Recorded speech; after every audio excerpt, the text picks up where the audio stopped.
Welcome and welcome back to my channel. आज के इस वीडियो में हम अपना फिर से एडीओ का सेशन यहाँ पे स्टार्ट करने वाले हैं। तो बिना टाइम वेस्ट किए स्टार्ट करते हैं। ये जो एक स्लाइड मैंने रखा है यहाँ पे, सरस्वती साइकिल सहायता योजना, ये जो है ये हमारे जो हमारा फर्स्ट चैप्टर है यहाँ तक ये कंप्लीट हो जाएगा। मतलब ये वाला स्लाइड जो है इसको मैं कंटिन्यू करूँगी, उसके बाद से ये कंप्लीट है। उसके बाद से हम जो है हमारा नेक्स्ट चैप्टर स्टार्ट करेंगे, जिसमें हम देखेंगे मनरेगा के बारे में। मनरेगा के बारे में हम यहाँ पे चर्चा करेंगे। तो बिना टाइम वेस्ट किए हम इस सेशन को स्टार्ट करेंगे। और हाँ, अगर सेशन अच्छा लगे तो ज़रूर लाइक शेयर सब्सक्राइब करके ज़रूर और कमेंट करके ज़रूर बताएंगे कि सेशन कैसा रहा। और अगर कुछ भी चीज़ें इसमें सुधारनी होगी वो भी आप लोग बता सकते हैं इसमें। तो मैं बस यही कहूँगी कि चैप्टर 1 तो यहाँ तक ये सरस्वती साइकिल सहायता योजना तक कंप्लीट हो जाएगा। फिर ग्रामीण विकास की जो भी योजनाएं हैं उनके बारे में संक्षिप्त जानकारी हम यहाँ से स्टार्ट करेंगे। जैसे कि सबसे पहले हम मनरेगा को देखेंगे, महात्मा गांधी राष्ट्रीय ग्रामीण रोजगार गारंटी योजना। फिर हम देखेंगे राष्ट्रीय ग्रामीण आजीविका मिशन, फिर प्रधानमंत्री आवास योजना। ये सारी योजनाओं को हम एक एक दिन देखते जाएंगे। यहाँ पे मैं ज़्यादा ही लंबा क्लास नहीं ले पाती, क्योंकि ऑलरेडी मैं मतलब 2 बजे तक 3 बजे तक मैं जॉब करके आती हूँ। उसके बाद से मैं ये क्लासेस लेती हूँ।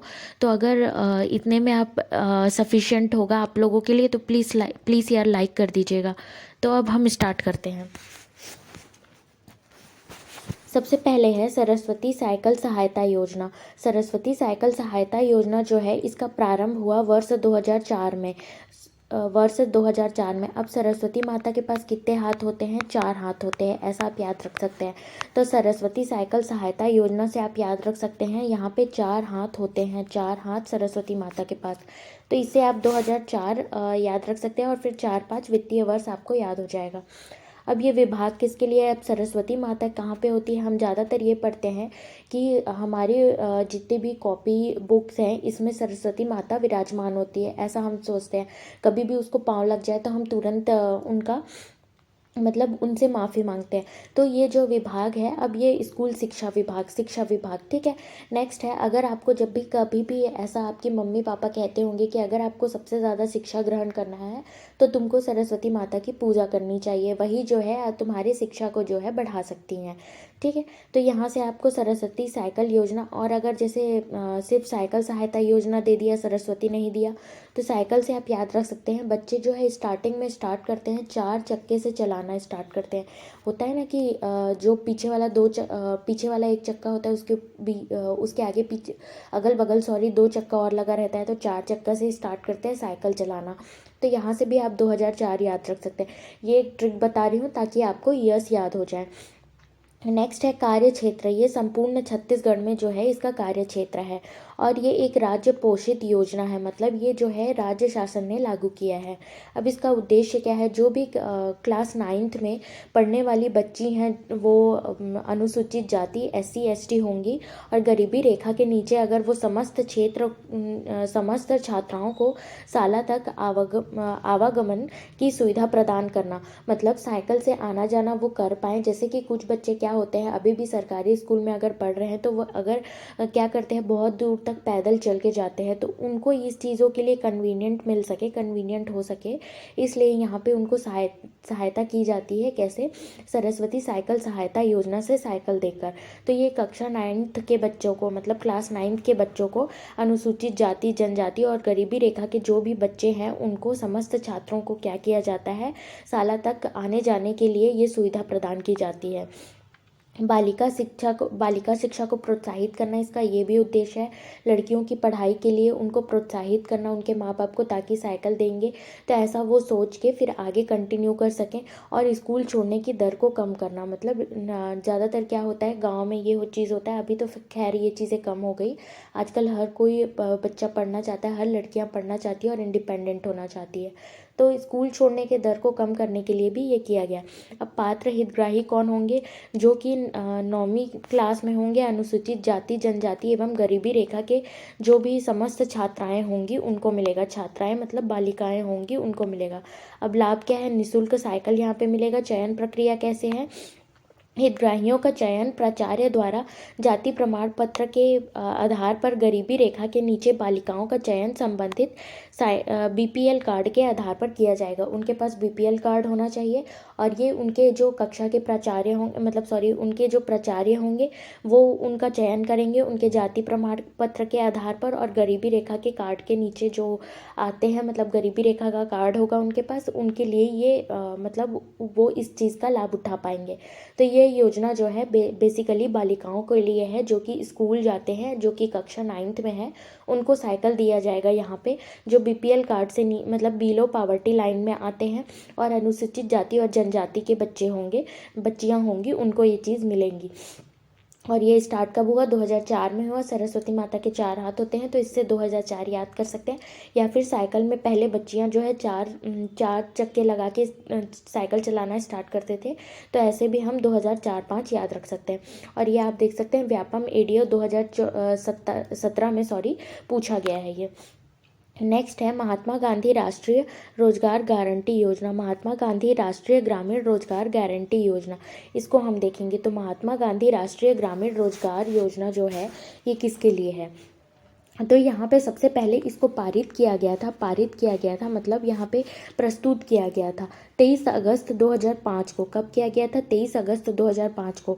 फिर उसके बाद अगस्त के बाद सितंबर में ये क्या हुआ कि जैसे कि राजपत्र में प्रकाशित होता है, तो ये 7 सितंबर 2005 को क्या हुआ?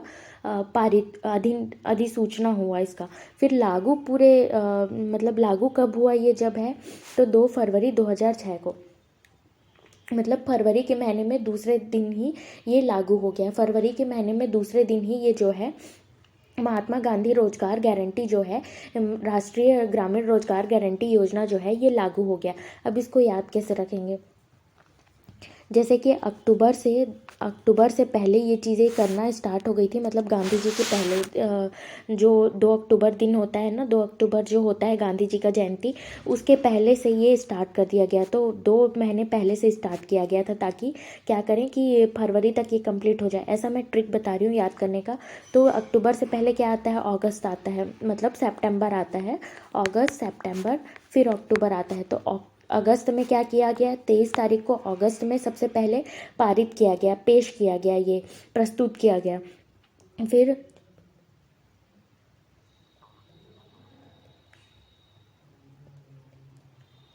फिर उसके जस्ट 15 दिन बाद अब पेश किए हैं, तो 15 दिन तो सोच विचार में टाइम लगेगा ना यार।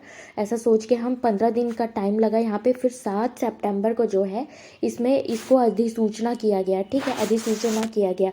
तो यहाँ पे अधिसूचना मतलब पेश किया गया। फिर उसके बाद फाइनली लागू कब किया गया? ये 2 फरवरी को लागू किया गया, 2 फरवरी को, ठीक है, ऐसे याद रख सकते हैं।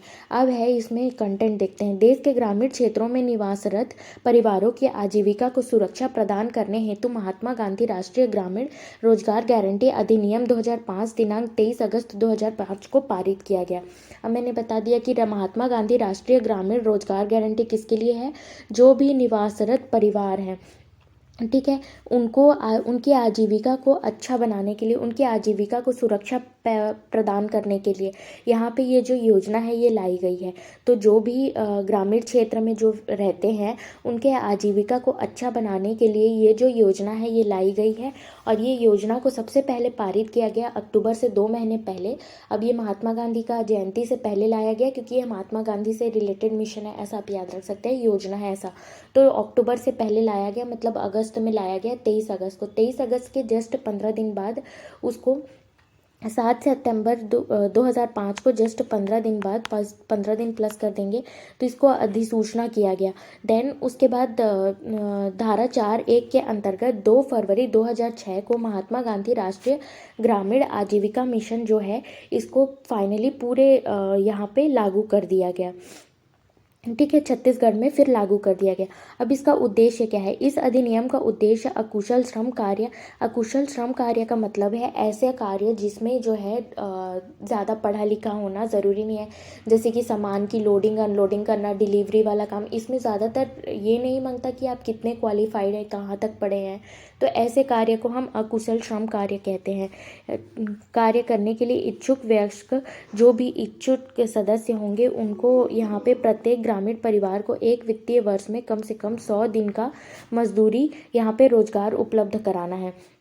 तो इसका मेन उद्देश्य क्या हो जाता है कि जो भी ऐसे खुद से इच्छुक होंगे, जिनकी इच्छा होगी काम करने की, ऐसे सदस्य वाले व्यक्ति को यहाँ पे, जिसमें ज़्यादा डिग्री नहीं मांगती है, क्वालिफिकेशन नहीं मांगती, ऐसे ग्रामीण परिवार वाले लोगों को यहाँ पे कम से कम 100 दिनों की यहाँ पे मजदूरी रोजगार उपलब्ध कराना इसका मेन मिशन है। तो कितने दिन की? 100 दिन की रोजगार यहाँ पे उपलब्ध कराना इनका मिशन है, और प्रत्येक ग्रामीण परिवार को 100 दिनों की मजदूरी यहाँ पे रोजगार उपलब्ध कराई जाएगी। और यहाँ पे ये उनके इच्छा के हिसाब से है, वो करना चाहें तो, और ये एक अकुशल श्रम कार्य है। अब नेक्स्ट है जिलों में मनरेगा का क्रियान्वयन कब हुआ? प्रथम चरण 2 फरवरी 2006 को, जब ये लागू हुआ उसी दिन से ये चालू हो गया प्रथम चरण। तो 2 फरवरी 2006 को, हाँ 2 फरवरी 2006 को ये लागू हुआ। देश के 200 जिलों में लागू हुआ, देश के 200 जिलों में लागू किया गया। छत्तीसगढ़ के 11 जिले, जिसमें शामिल बस्तर, दंतेवाड़ा, कांकेर, सरगुजा, जसपुर, कोरिया, रायगढ़, बिलासपुर, कवर्धा, राजनांदगांव व धमतरी। फिर उसके बाद द्वितीय चरण जस्ट 1 साल बाद लाया गया। तो 2006 में लाया गया था पहला चरण, 2 फरवरी 2006 को लाया गया था, 2 फरवरी 2006 को लाया गया था। फिर दूसरा चरण जो लाया गया वो 2007 में लाया गया, लेकिन यहाँ पे 1 अप्रैल को अप्रैल फूल बनाया गया, अप्रैल फूल बनाया गया 2007 में 1 अप्रैल को। तो 2 फरवरी 2006 को ये लागू किया गया था, उसी दिन पहला चरण हुआ। फिर उसके बाद अप्रैल फूल बनाया गया 2007 में, 1 अप्रैल 2007 को उस दिन दूसरा चरण आया, जिसमें देश के 130 जिले लागू किए गए, जिसमें छत्तीसगढ़ के 4 जिले शामिल थे, रायपुर, महासमुंद, जांजगीर और कोरबा। फिर उसके बाद जस्ट इसके 1 साल बाद फिर से उनको अप्रैल फूल बनाया गया 1 अप्रैल 2008 को। तो देश के समस्त जिलों में फिर लागू कर दिया गया, दुर्ग सहित छत्तीसगढ़ के संपूर्ण जिलों में फिर इसको प्रारंभ कर दिया गया। तो 3 चरण में इसको लागू किया गया। सबसे पहले इसको याद करने का तरीका था कि ये पारित कब किया गया, पेश कब किया गया। तो ये अक्टूबर से 2 महीने पहले, मतलब 23 अगस्त 2005 में ये पारित किया गया। फिर उसके बाद इसको अधिसूचना में लाया गया जस्ट 1 महीने मतलब 15 दिन बाद। तो 23 अगस्त में 23 में 15 दिन ऐड करेंगे तो 7 सितंबर हो जाएगा, और 1 महीने बाद 7 सितंबर। ठीक है, तो अक्टूबर से 2 महीने पहले इन्होंने काम किया। गांधी जी का मिशन है रिलेटेड, इन लोगों ने क्या किया कि गांधी जी के बर्थडे से पहले 2 महीने कस के काम किया। तो फिर उसके बाद अगस्त में 23 अगस्त 2005 को पारित किया, अधिसूचना लेके आया 7 सितंबर 2005 को, और फिर लागू कर दिया गया 2 फरवरी मतलब फरवरी के दूसरे दिन में जस्ट इसको लागू कर दिया गया 2 फरवरी 2006 में। 1 साल बाद 2 फरवरी 2006 में लागू कर दिया गया। अब अक्टूबर तो गांधी जी का बर्थडे था, उसके बाद नवंबर दिसंबर साल ख़त्म हो गया समझो। फिर जनवरी में कुछ नया काम ऐसे नहीं करते, नया साल मनाते हैं करके छोड़ दिए, फिर फरवरी में स्टार्ट किए। तो फरवरी में 2 फरवरी 2006 को लागू किया गया।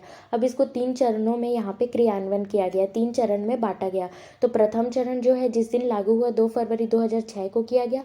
फिर उसके बाद अप्रैल फूल मनाया गया उनके साथ 1 अप्रैल 2007, 1 साल बाद 1 अप्रैल 2007 को इनको क्या किया गया, जुट्टू मुट्टू बनाया गया, अप्रैल फूल बनाया गया। फिर तृतीय चरण में फिर से इनको अप्रैल फूल बनाया गया 1 साल बाद 1 अप्रैल 2008 को ही। तो ऐसे करके यहाँ पे कोशिश की गई थी 3 चरणों में क्रियान्वयन करने की। अब मनरेगा आंध्र प्रदेश के अनंतपुर जिले से डॉक्टर मनमोहन सिंह एवं कांग्रेसी अध्यक्ष सोनिया गांधी के द्वारा शुरुआत किया गया था। तो मनरेगा सबसे पहले कहाँ से शुरुआत किया गया था? आंध्र प्रदेश के अनंतपुर जिले में डॉक्टर मनमोहन सिंह एवं कांग्रेसी अध्यक्ष जो कि सोनिया गांधी थी, इन्होंने शुरुआत किया था यहाँ पे। अब इसका नाम परिवर्तन करके 2 अक्टूबर 2009 को, सबसे पहले क्या हुआ 2 फरवरी 2005 को ये लागू किया गया मनरेगा जो है। इसको 4 साल बाद अब सोचा गया कि 2005 में ये लागू हुआ था। अब सोचा गया कि 4 साल बाद इसका नाम क्यों ना चेंज कर दिया जाए। तो मनरेगा से हटा के म को हटा के क्या कर दिया गया, नरेगा कर दिया गया। म को हटा दिया गया, मन को हटा दिया गया, यहाँ से मनरेगा से मन को अब क्या हुआ, मनरेगा से मन हट गया, तो मनरेगा से मन हट गया तो नरेगा रह गया। तो अब क्या किया गया 2005 में 4 साल बाद इसमें धीरे धीरे मन हटते गया काम करने का, तो इसको क्या कर दिया गया, नरेगा कर दिया गया इसका नाम। तो मैं इसको एक ट्रिक बता रही हूँ, बहुत ही मतलब ये आप सीरियस ना लेंगे, ये फ़नी ट्रिक मैं ताकि आपको याद हो सके। आपसे कोई भी और ट्रिक बनती है तो उससे भी आप याद कर सकते हैं। इसका नाम बदलकर मनरेगा किया गया, मनरेगा का नाम बदलकर नरेगा किया गया। कब किया गया, जस्ट अक्टूबर मैंने बताया कि 2 अक्टूबर को गांधी जी का जयंती है उसी दिन, और 2 अक्टूबर 2009 को फाइनली इसका नाम नरेगा कर दिया गया। अब ये काम का अधिकार किनको मिलेगा? ग्रामीण परिवार को एक वित्तीय वर्ष में 100 दिवस की रोजगार गारंटी इसमें मिलेगी, मतलब 100 दिन का जो है यहाँ पे रोजगार गारंटी इनको मिलेगा। क्रियान्वयन विभाग कौन सा होगा? ग्रामीण विकास मंत्रालय केंद्र एवं राज्य सरकार द्वारा क्रियान्वयन। तो यहाँ पे कौन इसका जो है क्रियान्वयन देखेगा, कौन इसका विभाग होगा? तो ग्रामीण विकास मंत्रालय केंद्र और राज्य सरकार द्वारा क्रियान्वयन होगा इसका। अब छत्तीसगढ़ में वर्ष 2013-14 से 150 दिन का रोजगार उपलब्ध कराया जाता है। इस 50 दिन के अतिरिक्त व्यय का भुगतान राज्य सरकार द्वारा किया जाएगा। अब छत्तीसगढ़ में क्या कर दिया गया है कि 2013-14 में 100 दिन की जो रोजगार है उसको बदल कर 150 दिन कर दिया गया है। 150 दिन के बाद क्या होगा, इस 50 दिन को, मतलब पहले 100 दिन था, अब 50 दिन और करने के बाद इस 50 दिन के अतिरिक्त के बाद वो जो है अपने व्यय का जो भी उनका इनकम हो रहा है उसका भुगतान कर सकेंगे। तो ये हो गया मनरेगा के बारे में जान लिया। मनरेगा जो है इसका नाम चेंज हो गया नरेगा के नाम से। वो कब हुआ? 2 अक्टूबर को हुआ। 2 अक्टूबर 2009, मतलब 4 साल बाद नरेगा कर दिया गया, और 100 दिवस को बढ़ाकर 2013-14 में 150 दिन कर दिया गया। इस 50 दिन का एक्स्ट्रा काम करने के बाद वो अपना जो भी यहाँ पे भुगतान है वो ले सकेंगे। नेक्स्ट है जॉब कार्ड का अधिकार। अब ये जॉब कार्ड का अधिकार क्या है इसको देखते हैं। किसी भी ग्रामीण क्षेत्र में रहने वाले प्रत्येक परिवार जॉब कार्ड का हकदार है। कोई भी ग्रामीण क्षेत्र में अगर कोई भी प्रत्येक परिवार जो है, कोई भी ग्रामीण क्षेत्र में अगर परिवार रह रही है तो ये इस जॉब कार्ड का अधिकार वो उनके, मतलब उनके लिए होगा, उनका हकदार है कि वो जॉब कार्ड बनवा सकते हैं, जिसमें परिवार के सभी वयस्क सदस्यों के फोटोग्राफ और नाम होते हैं। मतलब इस जॉब कार्ड में क्या क्या होता है, जो काम करने वाला सदस्य है उसका फोटोग्राफ होगा, उसका नाम होगा, ताकि वे काम की मांग और प्राप्त कर सकें, ताकि वो काम का मांग कर सकें और प्राप्त कर सकें। जॉब कार्ड एक महत्वपूर्ण दस्तावेज है जिसमें महात्मा गांधी नरेगा के अंतर्गत कार्य की मांग करने वाले कामगारों की हकदारियां दर्ज रहती हैं। तो जॉब कार्ड का मेन यहाँ पे मकसद ये है कि यहाँ पे वो उसका नाम पता यहाँ पे लिखते हैं, उसका फ़ोटो रहता है, ताकि वो जो भी ये नरेगा है, महात्मा गांधी नरेगा, या फिर आप कह सकते हैं नरेगा है, इसमें क्या कर सकें, अपना जो है हक रख सकें कि हाँ हमको भी जॉब चाहिए। ठीक है। अब जारीकर्ता कौन है? ग्राम पंचायत इसको जारी करता है, और ग्राम पंचायत का यह कर्तव्य होगा कि वह ऐसी जांच करने के पश्चात जो ठीक समझे आवेदन प्राप्ति की तारीख से 15 दिन के भीतर जॉब कार्ड जारी करे। अब जिस दिन हमने, जैसे आज 24 तारीख है, 24 मार्च है, तो 24 मार्च को मैंने आवेदन किया, 24 मार्च को मैंने आवेदन किया, मतलब अगले 15 दिन में, इस 15 दिन के अंदर मुझे जॉब कार्ड मिल जाना चाहिए। तो जॉब कार्ड क्या है? जॉब कार्ड आपको जॉब दिलाने का हकदार है। इसमें क्या होता है, जिसको भी यहाँ पे जॉब चाहिए उसका एक फ़ोटोग्राफ होता है, नाम होता है, ताकि वो यहाँ पे जॉब की मांग कर सके और प्राप्त कर सके। अब जिस दिन उसने, अब ये जॉब कौन दिलाएगा उसको, मतलब जारीकर्ता कौन है इस जॉब कार्ड का? तो ग्राम पंचायत इसका जारी करता है। इस जॉब कार्ड को मतलब जारी कौन करता है? ग्राम पंचायत। अब ये उसकी जिम्मेदारी है कि जिस दिन आवेदन किया है उसने, जिस सदस्य ने आवेदन किया है उसके अगले 15 दिन के अंदर उसके पास जॉब कार्ड होना चाहिए। ये एक कानूनी दस्तावेज है जो रोजगार मांगने का हक होता है। ठीक है, ये एक कानूनी दस्तावेज है, मतलब ये एक कानूनी, मतलब आप कह सकते हैं कि जैसे कि ये कानूनी क्या कहूँ यार, इसके लिए कोई वर्ड नहीं आ रहा है, मतलब मेरे पास, जिससे आप क्या कह सकते हैं कि हाँ मुझे रोज़गार चाहिए, ये एक मांगने का हक होता है। ठीक है, जैसे और फिर वैधता 5 वर्ष समाप्ति के बाद 1 माह के अंदर पुनः उपलब्ध कराया जाता है। तो इसका जो जॉब कार्ड का वैलिडिटी होता है, वैलिडिटी कह सकते हैं, इसकी वैलिडिटी या वैधता जो है ये 5 साल की होती है। ये 5 साल के बाद जो है इसको फिर से रिन्यूअल कराना पड़ता है 1 महीने के अंदर। 1 महीने के अंदर रिन्यूअल नहीं कराया तो फिर से उसके बाद फिर से बनेगा। राज्य जॉब कार्ड का सत्यापन करने के लिए समयबद्ध अभियान चला सकते हैं। ठीक है, अब जॉब कार्ड पर आपत्ति हेतु निराकरण। प्रथम अपील पदाधिकारी और निराकरण। अगर पहली बार अपील कर रहे हैं तो सरपंच के पास अपील करना है, द्वितीय बार अपील कर रहे हैं तो जनपद सीईओ के पास, और अगर तीसरी बार अपील कर रहे हैं तो जिला पंचायत सीईओ के पास। अब ये जो है पहली बार अगर अपील कर रहे हैं तो इसका जो निवारण हो जाएगा, निराकरण हो जाएगा, वो 7 दिवस के भीतर हो जाएगा। अगर दूसरी बार अपील कर रहे हैं तो प्रथम दिवस से, मतलब पहले जैसे आपने अपील किया था उससे 7 दिवस के भीतर, मतलब ये 7 दिन के भीतर जो है पहला अपील हो जाएगा। इसके बाद जब 7 दिन के भीतर, जैसे पहला अपील किया उसके बाद दूसरा अपील किया, ये नहीं हुआ तो 7 दिवस के भीतर ये जो है प्रथम अपील से 7 दिवस के भीतर जो है ये हो जाएगा। और वहीं अगर तृतीय अपील की बात करें तो द्वितीय अपील से 7 दिवस के भीतर जो है यहाँ पे हो जाएगा आपका जैसे जॉब कार्ड पर जो भी अगर आपत्ति आती है उसके निराकरण के लिए। अब अगर जॉब कार्ड रद्द करने की प्रक्रिया क्या है। निष्पक्ष जांच के पश्चात कार्यक्रम अधिकारी तथ्यों के साथ जॉब कार्ड रद्द करने का निर्देश दे सकता है। समस्त कार्यवाही ग्राम सभा में की जाएगी, जैसे नाम जोड़ना, हटाना, रद्द किया जाना। तो जैसे नाम जॉब कार्ड का अधिकार जो है, मतलब ये जो जॉब कार्ड जब जारी करता था ये ग्राम पंचायत जारी करता था, जारी करने वाला ग्राम पंचायत था, लेकिन इसको रद्द करने वाला जो है ये ग्राम सभा में की जाएगी। ग्राम सभा में जो है नाम जोड़ना, नाम हटाना, रद्द करना, ये सारी चीज़ें जो है ये मिलके ग्राम सभा जो है समस्त कार्यवाही यहाँ पे करेगी। ग्राम पंचायत जो है जिस दिन आपने आवेदन किया है उससे जैसे ही 15 दिन के भीतर आपको जॉब कार्ड यहाँ पे देने का उनका अधिकार है कि वो यहाँ पे आपको जॉब कार्ड यहाँ पे देंगे। और अगर कोई चीज़ आपत्ति आती है यहाँ पे तो उस आपत्ति के लिए आप अपील कर सकते हैं और 3 बार इसके लिए अपील कर सकते हैं। अब अगर जॉब कार्ड रद्द किया जाना है तो नियमित आधार पर कैसे, मतलब जॉब कार्ड रद्द किया जाना है नियमित आधार पर और निश्चित रूप से कार्यों की मांग न किए जाने, रिपोर्ट न किए जाने के आधार पर किसी भी जॉब कार्ड को रद्द न किया जाए। जॉब कार्डों को विविध सत्यापन के बाद केवल तभी रद्द किया जा सकता है जब,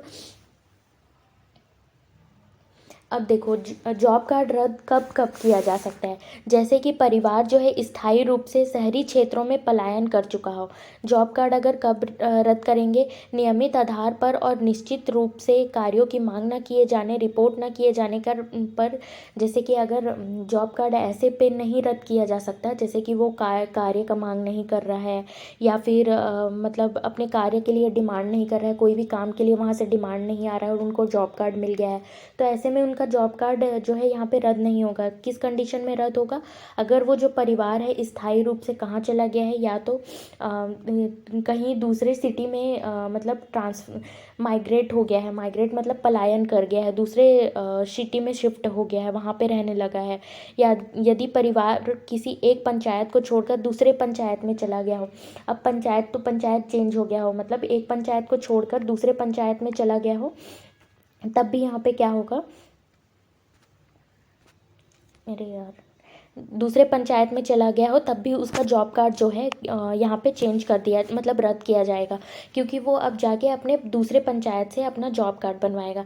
फर्जी दस्तावेज के आधार पर पंजीकृत किया गया हो, अब उसके पास कोई फर्जी डॉक्यूमेंट हो, उसके आधार पर यहाँ पे वो क्या किया हो, पंजीकृत किया गया हो ऐसा, या फिर डुप्लीकेट जॉब कार्ड वहाँ पे होने पर, ये सारी चीज़ों पर उनका जॉब कार्ड रद्द किया जाएगा। तो जॉब कार्ड कब रद्द किया जाएगा, ऐसे जगह पे रद्द नहीं किया जाएगा अगर वहाँ से कोई कार्य का डिमांड नहीं आ रहा है, काम का डिमांड नहीं आ रहा है, तो जॉब कार्ड को रद्द नहीं करेंगे। लेकिन कौन से कंडीशन में करेंगे, जब वो सिटी में माइग्रेट कर गया हो वो परिवार, या तो पंचायत उनका चेंज हो गया होगा तब, या तो फर्जी दस्तावेज, मतलब यहाँ पे फर्जी उनका डॉक्यूमेंट्स होगा तब, और या तो डुप्लीकेट जॉब कार्ड होगा तो। इसके अतिरिक्त यदि ग्राम पंचायत क्षेत्र को नगर पालिका नगर निगम घोषित कर दिया गया है तो उस क्षेत्र में रहने वाले सभी परिवार को मौजूदा जॉब कार्ड दिखाए जाने पर मिलने वाली रोजगार की सुविधाएं बंद हो जाएंगी। अब क्या है कि अगर वो ग्राम पंचायत को अगर वो कन्वर्ट कर दिया गया कि नगर पालिका बन गया, वो नगर पालिका या नगर निगम घोषित कर दिया गया, तो ये चीज़ें जो है ये सिर्फ ग्रामीण क्षेत्रों के लिए है। ग्राम पंचायत जो है ये सिर्फ ये कर सकते हैं, नगर पालिका नगर निगम जो है ये मनरेगा नरेगा नहीं चला सकते। तो यहाँ पे नगर पालिका नगर निगम जो है ये रोजगार गारंटी यहाँ पे नहीं दे पाएंगे 100-150 दिनों का, मतलब यहाँ पे उनको जॉब नहीं मिलेगी, तो उस कंडीशन में भी ये चीज़ें जो है रद्द कर दी जाएंगी। ऐसे सभी जॉब कार्डों को स्वतः ही रद्द मान लिया जाएगा, मतलब खुद से रद्द मान लिया जाएगा। डिस्ट्रिक्ट प्रोग्राम कोऑर्डिनेटर यह सुनिश्चित करेगी कि इन्हें ऐसी अधिसूचना के तुरंत बाद रद्द किया जाए। संबंधित राज्य सरकार द्वारा सहगामी परिवर्तन भी किए जाएंगे जिन्हें इसे मंत्रालय के मतलब टोटली ये कहने का मतलब है कि अगर ग्राम पंचायत, नगर पालिका, नगर निगम में चेंज हो जाता है तो ये सिर्फ नरेगा और मनरेगा जो है ये ग्रामीण क्षेत्रों के लिए है। नगर पालिका, नगर निगम बनने के बाद इसको जो है ये मनरेगा, नरेगा का लाभ नहीं उठा पाएंगे, मतलब जॉब कार्ड का लाभ नहीं उठा पाएंगे। ये जॉब कार्ड जो है तुरंत ही बंद कर दिया जाएगा और इसका जो है ड्यूटी कौन लेगा? डिस्ट्रिक्ट प्रोग्राम कोऑर्डिनेटर की ये जिम्मेदारी होगी कि तुरंत ही ये अधिसूचना आने के बाद ये सारी चीज़ें जो है जॉब कार्ड सबका ऑटोमेटिकली बंद हो जाए। ठीक है, तो ये हो गया। नेक्स्ट है कामगार की हकदारी किसको मिलेगी? मतलब कामगार की हकदारी 15 दिनों के भीतर काम पाने का अधिकार होगा। अब ये कामगार की हकदारी मतलब किसको किसको काम मिलेगा, कैसे हक काम मिलेगा, यहाँ पे हम देखते हैं। तो जैसे ही यहाँ पे 15 दिनों के, जैसे सबसे पहले आवेदन किया ग्राम पंचायत के पास, उन्होंने 15 दिन के अंदर, यहाँ पे हमने देखा 15 दिनों के अंदर यहाँ पे क्या करेंगे, जॉब कार्ड वहाँ पे जारी कर देंगे। जॉब कार्ड जैसे ही जारी होगा 15 दिन के भीतर काम पाने का अधिकार आपको मिल जाएगा। अब जो भी पंजीकृत परिवार का ऐसा प्रत्येक वयस्क सदस्य जिसका नाम जॉब कार्ड में है, योजना के अधीन अकुशल शारीरिक कार्य के लिए आवेदन करने का हकदार होगा और ऐसे सभी आवेदनों का अनिवार्य रूप से पंजीकरण किया जाएगा। तारीख युक्त रसीद की जाएगी और कंप्यूटर सिस्टम में उसकी प्रविष्टि की जाएगी। मतलब जो भी यहाँ पे रजिस्टर कराया है अपना परिवार, जो भी रजिस्टर्ड फैमिली है यहाँ पे जॉब कार्ड में जिसका नाम आ गया है, वो यहाँ पे अब अपने हिसाब से यहाँ पे अकुशल शारीरिक कार्य मतलब यहाँ पे उसको मिल जाएगा और फिर ये सारी चीज़ें, उसकी जो भी इंफॉर्मेशन है ये सिस्टम में इनपुट कर दी जाएगी। नेक्स्ट है कार्य की मांग के पंजीकरण की तारीख या अग्रिम आवेदनों के मामले में जिस तारीख का कार्य की मांग की गई है, इनमें से जो भी बात का हो उस तारीख से 15 दिन के भीतर कार्य उपलब्ध कराया जाएगा। मतलब कार्य की जो मांग की गई है, जिस दिन कार्य का मांग किया गया कि हाँ मुझे ये काम करना है, और पंजीकरण की तारीख या अग्रिम आवेदनों के मामले में जिस तारीख का कार्य की मांग की गई हो, मतलब जो भी कार्य की मैं इस दिन से काम करना स्टार्ट करूँगा या फिर करूँगी, ये मांग की गई हो, या फिर ये काम मुझे करना है करके मैंने पंजीकरण अपना रजिस्ट्रेशन करा दिया, उस तारीख से 15 दिन के भीतर मुझे जो है काम उपलब्ध हो जाएगा। तो यहाँ पे क्या करना पड़ेगा? सबसे पहले पंजीकरण परिवार जो हैं, जो मतलब रजिस्टर्ड फैमिली है जिनको जॉब कार्ड मिल गया है, वो अपना सारा जो है उनका डेटा एंट्री होगा, जो भी इंफॉर्मेशन है वो यहाँ पे इनपुट किया जाएगा। फिर कार्य की मांग की गई है उसके 15 दिन के भीतर उनको कार्य उपलब्ध करा दिया जाएगा। अब यहाँ पे महात्मा गांधी नरेगा की धारा 3-4 के तहत किए गए उपलब्धों को प्रयोग करते हुए केंद्र सरकार सूखा या प्राकृतिक आपदा से प्रभावित क्षेत्रों के रूप में अधिसूचित ग्रामीण क्षेत्रों में 100 दिन के अलावा 50 दिन का अतिरिक्त अकुशल श्रम कार्य उपलब्ध कराने की अधिसूचना को कृषि सहकारिता और किसान कल्याण मंत्रालय की सिफारिशों के आधार पर ग्रामीण विकास मंत्रालय द्वारा अब यहाँ पे क्या किया गया है कि धारा 3 जो 4 में कहा गया है उसके मतलब उसके अकॉर्डिंग यहाँ पे महात्मा गांधी नरेगा ने क्या किया है, जो भी ऐसा इस योजना के तहत जो भी सूखा या प्राकृतिक आपदा वाला क्षेत्र है वहाँ पे 100 दिनों को बढ़ाकर मतलब 100 दिनों के अलावा 50 दिन और यहाँ पे 50 दिन एक्स्ट्रा जो है यहाँ पे ये कार्य करेंगे। और ये जो है राज्य सरकार भी 50 अतिरिक्त दिनों की मजदूरी उपलब्ध कराती है, मतलब 50 अधिक दिनों की यहाँ पे मजदूरी जो है उनको उपलब्ध कराएगी। तो क्या होगा, जो भी सूखा या आपदा वाला क्षेत्र है वहाँ पे 100 दिनों को बढ़ाकर और 50 दिन की एक्स्ट्रा यहाँ पे क्या होगी, मजदूरी उपलब्ध कराएगी जो है राज्य सरकार। नेक्स्ट है मंत्रालय ने वन क्षेत्र में प्रत्येक अनुसूचित आदिवासी परिवार के लिए अतिरिक्त 50 दिनों की मजदूरी रोजगार निर्धारित 100 दिनों के अलावा का प्रावधान किया है। वही सूखा आपदा वाले क्षेत्र के जैसे ही जहाँ पे वन वाला क्षेत्र है उनके लिए भी जो आदिवासी क्षेत्र है, आदिवासी जहाँ पे परिवार रहती है उनको भी ये 50 दिनों के एक्स्ट्रा जो है यहाँ पे ये चीज़ें मिलेंगी। और बस शर्तें कि इन परिवारों के पास FRA अधिनियम 2006 द्वारा प्रदत्त भूमि अधिकारों के अलावा कोई अन्य निजी संपत्ति ना हो। मतलब ये एक संपत्ति है, उसके अलावा इनके पास कोई और संपत्ति ना हो। 2006 में जो ये FRA जो अधिनियम है, FRA अधिनियम है, इसके द्वारा उनके पास भूमि अधिकारों के अलावा और कोई अन्य निजी भूमि ना हो, तभी ये चीज़ें जो है 50 दिन की एक्स्ट्रा जो है यहाँ पे वन क्षेत्रों के लिए जो है उनको मिलेगा। ठीक है। तो यहाँ पे क्या क्या मैंने बताया, कामगार की हकदारी किनको किनको होगी, जो रजिस्टर्ड परिवार है उनको जॉब कार्ड पहले दिया जाएगा, जॉब कार्ड दिया जाएगा, फिर उनके अकॉर्डिंग जो भी शारीरिक कार्य है उनको दिया जाएगा, जो भी उनका हकदार है आवेदन करने का हकदार होगा, जो भी अपने अकॉर्डिंग अकुशल शारीरिक कार्य के लिए आवेदन करने का हकदार होगा, फिर उनका जो भी इंफॉर्मेशन है वो कंप्यूटर सिस्टम में डाला जाएगा। फिर कार्य की मांग के पंजीकृत, मतलब जब उन्होंने कार्य की मांग की उसके 15 दिन के भीतर उनको काम मिल जाएगा। नेक्स्ट है महात्मा गांधी नरेगा की धारा के अनुसार जो 100 दिन के अलावा 50 दिन का एक्स्ट्रा काम उनको मिलेगा, कौन से क्षेत्र में, जो है सूखा और आपदा वाले क्षेत्र में है, और दूसरा वन क्षेत्र में है। और वन क्षेत्र में भी ऐसे जो कि आदिवासी परिवार होंगे, और FRAF के अधिनियम के द्वारा 2006 के नियम के अधिनियम के द्वारा इसमें क्या होगा, उनके पास कोई अन्य निजी संपत्ति ना हो, ऐसा मतलब भूमि अधिकारों के अलावा अन्य भूमि ना हो, उनको ये चीज़ें जो है मिलेंगी। अब नेक्स्ट है विभिन्न क्षेत्रों में कार्य दिवस। एक सेकेंड, कहाँ गया यार, ये हम देखेंगे विभिन्न क्षेत्रों में कार्य दिवस। अब भारत सरकार द्वारा सामान्य क्षेत्र में 100 दिन और राज्य सरकार द्वारा 50 दिन, ठीक है। वन अधिकार जो है 150 दिन है। वन अधिकारी के जो वन क्षेत्र में रहते हैं उनके लिए सामान्य के लिए 100 दिन ही है। यहाँ पे मैंने आगे कहा था ना कि 150 दिन, तो वो 150 दिन किसके लिए है, वन के लिए है, वन अधिकारी क्षेत्र के लिए, और जहाँ पे सूखा और आपदा क्षेत्र होते हैं, ठीक है। तो सामान्य क्षेत्र के लिए इसको बढ़ा के 150 दिन कर दिया गया है, मतलब राज्य सरकार द्वारा 50 दिन दिया जाएगा और भारत सरकार द्वारा 100 दिन है ये। वैसे ही अगर वन अधिकार क्षेत्र के लिए क्या है, ये दिया गया है भारत सरकार द्वारा 150 दिन, और ये टोटल इसका होता है 150 दिन ही। मतलब टोटल ये जो है इसके लिए बढ़ा दिया गया है प्राकृतिक और आपदा क्षेत्र जो है, प्राकृतिक आपदा या सूखा क्षेत्र है, उसके लिए 200 दिवस कर दिया गया है। मतलब भारत सरकार 150 दिन की यहाँ पे कार्य करने के लिए यहाँ पे उनको दिन देती है, और जो राज्य सरकार है वो 50 दिन देती है, ठीक है। नेक्स्ट है वन अधिकार क्षेत्र में राज्य सरकार का कोई योगदान नहीं है। वन अधिकार क्षेत्र में राज्य सरकार का यहाँ पे दिख रहा होगा कि कोई भी योगदान नहीं है, पूर्णतः केंद्र सरकार द्वारा समर्पित है, ठीक है।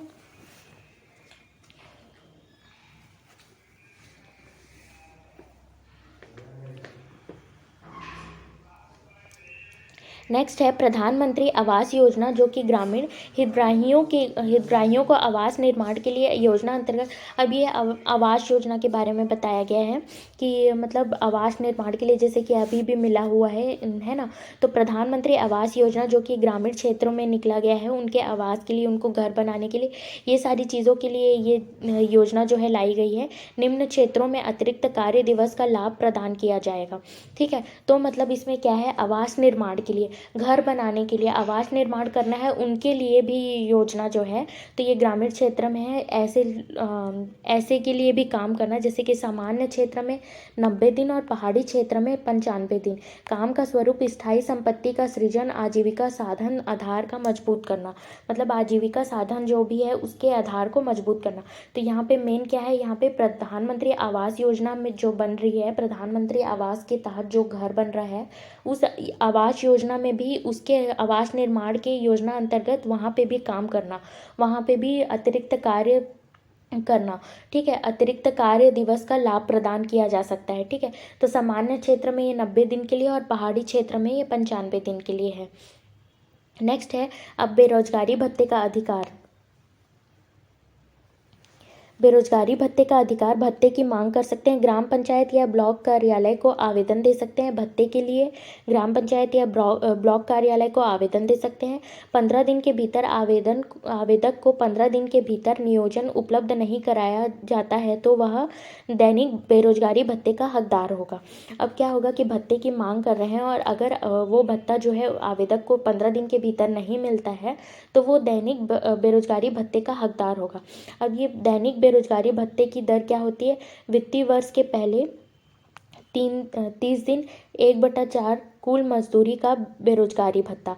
मतलब जितना भी उनका, जैसे सपोज 150 रुपये है, ठीक है, तो इसका ये एक एग्जांपल बता रही हूँ। 1/4 जो है उनको 1/4 जो है वित्तीय वर्ष के पहले 30 दिन में मिल जाएगा। फिर वित्तीय वर्ष का शेष अवधि जो है 1/2 जो है यहाँ पे कुल मजदूरी का बेरोजगारी भत्ता यहाँ पे मिलेगा। मतलब यहाँ पे क्या है, बेरोजगारी भत्ता पूर्णतः राज्य सरकार द्वारा दिया जाता है। मतलब छत्तीसगढ़ शासन द्वारा यहाँ पे राज्य सरकार द्वारा दिया जाएगा। इस हेतु राज्य द्वारा छत्तीसगढ़ राष्ट्रीय ग्रामीण रोजगार गारंटी बेरोजगारी भत्ता नियम 2013 बनाया गया है। तो जो 2013 नियम जो बनाया गया है बेरोजगारी भत्ता नियम 2013 बनाया गया है, इसी के तहत जो है ये बेरोजगारी भत्ता दिया जाएगा। मतलब यहाँ पे क्या है कि जैसे कि अब यहाँ पे भत्ता कैसे मिलेगा, बेरोजगारी भत्ता कैसे मिलेगा, तो वित्तीय वर्ष के पहले 30 दिन में मिलेगा। वित्तीय वर्ष के पहले 30 दिन में जो मिलेगा यहाँ पे कितना मिलेगा, 1/4 मिलेगा। और वित्तीय वर्ष की शेष अवधि जो है, बची हुई अवधि है, उसके लिए क्या मिलेगा, उसके लिए 1/2 जो है ये कुल मजदूरी का बेरोजगारी भत्ता यहाँ पे मिलेगा। अब यहाँ पे राज्य सरकार की जिम्मेदारी क्या होती है, बेरोजगारी भत्ते के भुगतान की प्रक्रिया विधि को नियंत्रित करने वाले नियम बनाना। अब राज्य सरकार की जिम्मेदारी ये होती है कि जो भी बेरोजगारी भत्ते का भुगतान कर रहे हैं उसके लिए कोई भी अच्छा नियम होना चाहिए, रूल्स एंड रेगुलेशंस होना चाहिए। बेरोजगारी भत्ते के भुगतान के लिए आवश्यक बजट का प्रावधान करना, उनके लिए बजट निकालना ताकि हाँ बजट का प्रावधान करना, ये जिम्मेदारी जो होती है ये राज्य सरकार की होती है। अब यहाँ पे है कुछ नोट पॉइंट दिया है। कार्यक्रम अधिकारी यह सुनिश्चित करेगा कि बेरोजगारी भत्ते से संबंधित सभी प्रविष्टियाँ केवल नरेगा सॉफ्ट के माध्यम से की जाएं। यदि किसी को बेरोजगारी भत्ते का भुगतान किया जाता है तो उसकी राशि को जॉब कार्ड में दर्शाया जाना चाहिए। मतलब यहाँ पे अगर बेरोजगारी भत्ता मिल रहा है, अगर यहाँ पे बेरोजगारी भत्ता मिल रहा है तो वो जॉब कार्ड में दर्शाया जाएगा कि हाँ यहाँ पे इसको जॉब कार्ड में दिखाया जाएगा कि इसको बेरोजगारी भत्ता मिला है। रजिस्टर 3 ग्राम पंचायत में रखे जाने वाला में कामगारों को दिए गए बेरोजगारी भत्ते की अपेक्षित जानकारी रहनी चाहिए। अब यहाँ पे एक रजिस्टर बनता है जो कि कौन बनाता है, ग्राम पंचायत के पास होता है। ये ग्राम पंचायत के पास होना चाहिए कि हाँ इस पर्सन को जो है बेरोजगारी भत्ता जो है यहाँ पे मिल चुका है। तो ये डिटेल्स उनके पास होनी चाहिए। सबसे पहले जॉब कार्ड में होनी चाहिए कि बेरोजगारी भत्ता मिल गया है। दूसरा रजिस्टर्ड जो कि ग्राम पंचायत में होता है, वहाँ पे ये डिटेल्स होना चाहिए। अब बेरोजगारी भत्ते की भुगतान की देयता को अस्वीकृत करना। किसी द्वितीय वर्ष के दौरान किसी परिवार को बेरोजगारी भत्ते का भुगतान करने का राज्य सरकार का दायित्व तभी समाप्त हो जाएगा जब ये हम एक काम करेंगे कि कल की स्लाइड्स में देखेंगे। ये आज मैं इतना ही सेशन जो है यहाँ पे ले पाऊँगी, तो आज के लिए इतना ही एंड अप करते हैं। अगर ये सेशन थोड़ा भी समझ आया हो, अगर कहीं भी थोड़ा भी डाउट आता है या फिर थोड़ा समझ आया हो, ज़्यादा समझ आया हो, जैसा भी आया हो, प्लीज़ कमेंट करके ज़रूर बताया करो यार। आपके एक कमेंट से मुझे बहुत मोटिवेशन मिलता है। और यहाँ पे मैं कहीं ना कहीं मैं कहना चाहूँ तो मतलब मैं ये चीज़ें आप लोगों के लिए कर रही हूँ, तो थोड़ा सा आप मेरा सपोर्ट करें। तो यहाँ तक के लिए बने रहने के लिए थैंक यू सो मच।